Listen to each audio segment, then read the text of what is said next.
Player of the season nominees are out. Arsenal players in both the player of the season and young player of the season. But who really deserves to come away with the award? We'll talk all of that next on the channel. I'm really in my zone. All my niggas getting cheese like it's provolone. They ain't with us at the bottom, so they'll never know. Even through trial and error, gotta keep yourself composed. Feel like me, little bitch, I'm chasing all my dreams. Yes, people, don't forget to like, comment, and subscribe as we're on the road to 1,000 subscribers. The channel is going to have daily content, daily Arsenal content. We're going to take this channel, try to take it to the next level. So like I said, don't forget to hit the like button, hit the subscribe button, and comment down below who do you think should win Player of the Year and Young Player of the Year.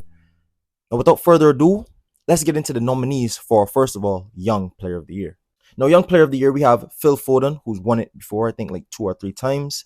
We have Haaland, we have Isak, we have Kobe Mainoo, Cole Palmer, Bukayo Saka, the reigning winner of it, William Saliba, and Udogie from Tottenham.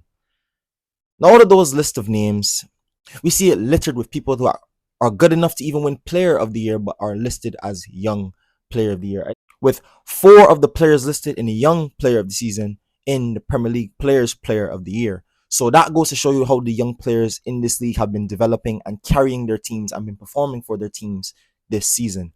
It's something beautiful to see just all over the league in terms of you have Haaland, you have Foden, you have Saka, you have Palmer, you have Isak. You have all of these names coming up and doing their own thing and prospering for their own respective clubs and doing what they have to do. So first of all, massive credit to every single young player that is nominated for this award. Now we have our one Bukayo Saka and William Saliba nominated for this award. Now, Bukayo Saka, for me, is an outstanding talent, a world-class player, a reigning player of this award. Do I think they give it to him again? No. No. And I think they're going to give it to someone like Cole Palmer. Due to the fact Cole Palmer has had a great season, he's had a breakout season, and they're going to reward that by giving him, I think, Young Player of the Year, just like what they did with Bukayo Saka last year when he was nominated for Player of the Season, but Haaland won it by breaking the goal scoring record. But Bukayo Saka was still superb for Arsenal. I think Palmer might win it. Palmer, again, like I said, great season. But no doubt about it, Bukayo Saka and William Saliba are definitely up there and well deserving of being in this conversation. And they definitely deserve to win it on their own day. But I just think it might go to Palmer due to the fact that he's in the race for the Players Player of the Year, which Saka isn't, which Saliba isn't, and I think those are the 2 guys that are probably going to follow up and get it. I mean, obviously you have Haaland in there, but I don't think they're going to give it to Haaland. I think just because of his age, they put him in that bracket. Same thing with Phil Foden, just because of his age, they put him in there due to his stats and his performances being so good. But yeah, I think Cole Palmer is probably going to be the most likely winner of the Young Player of the Season award. But now going on to the big one, the Player of the Year for the Premier League. The nominees are Martin Odegaard, Declan Rice, Erling Haaland, Phil Foden, Isak, Ollie Watkins, Cole Palmer, and Virgil van Dijk. Now, when you look amongst this list, you have the 3 top scorers. You have Watkins, Foden. You have Watkins, Palmer, Haaland, sorry. You have Foden, who's carried City and had massive performances for them this year.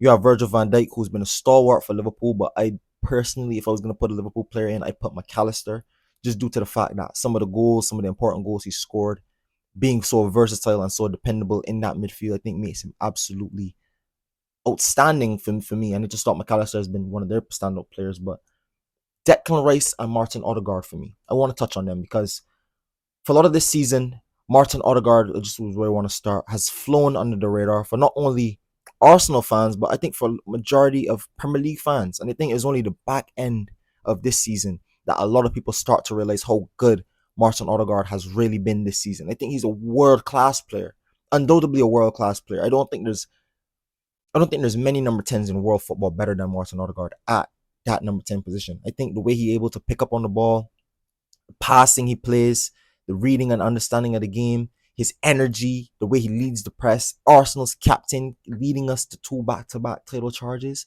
It's undoubtable Martin Odegaard is a world-class player and definitely deserves to be at least a nominee for Player of the Year. and Declan Rice. £100 million signing from West Ham comes and changes Arsenal's whole structure of the team and takes us from, yes, a challenger already, but to a team that could really, really honestly win it this year. And Declan Rice this season, the way he's added goals to his game, added assists to his game, his best ever tallies in the league. I just think Declan Rice has been absolutely outstanding, and same with Martin Odegaard. Even though Martin Odegaard's counting stats don't really show it, only 8 goals and 8 assists at the time of recording, I think both of these players are undeniably, definitely the two favorites for me for Arsenal's Player of the Year, along with Bukayo Saka. You could throw it up, have a toss up between those 3 names.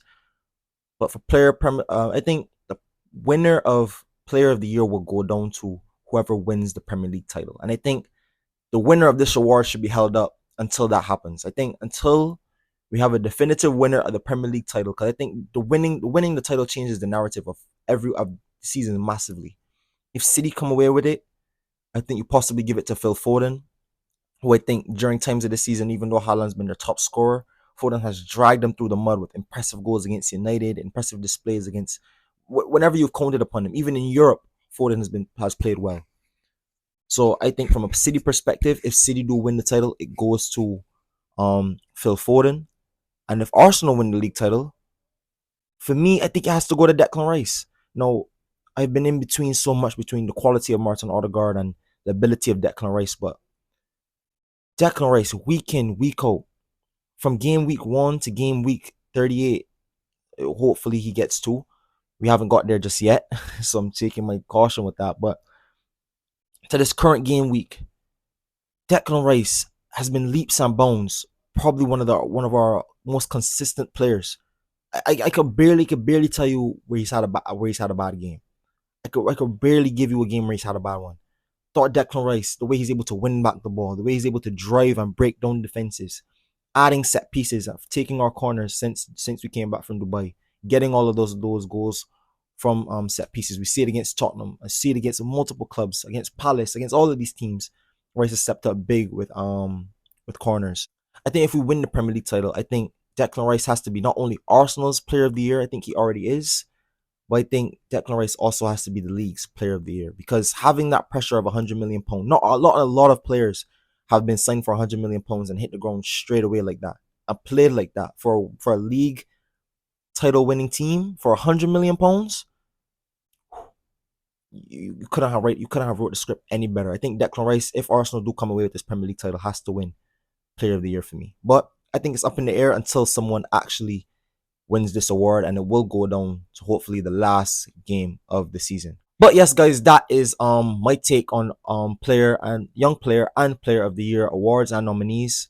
I think it will go to Cole Palmer for young player, like I said, and I think you leave it up in the air for really who wins player of the year, because I think whoever wins this league title plays such a massive factor into which either way it swings, whether that be Phil Foden or for Declan Rice. But either way, both guys are deserving in their own way of winning the award. But from an Arsenal perspective and from an Arsenal bias, I hope it goes to Declan Rice, because I thought he's been immense this entire season. But yes, guys, don't forget to like, comment, and subscribe. We're on the road to 1,000 subscribers. Like I said, trying to push out daily Arsenal content for you guys as much as possible. Let me know who you would have as Player of the Year and for Young Player of the Year in the comment section. And yes, check out the upcoming videos coming on the channel. We'll have a preview going up soon of the Manchester United Arsenal game coming up very soon. And yeah, big summer content, big player breakdown content coming soon, like I said. And we're chasing that goal of 1,000 subs. So help me get there, guys. I couldn't do it without you. All the love and support. Catch you guys on the next one. Peace.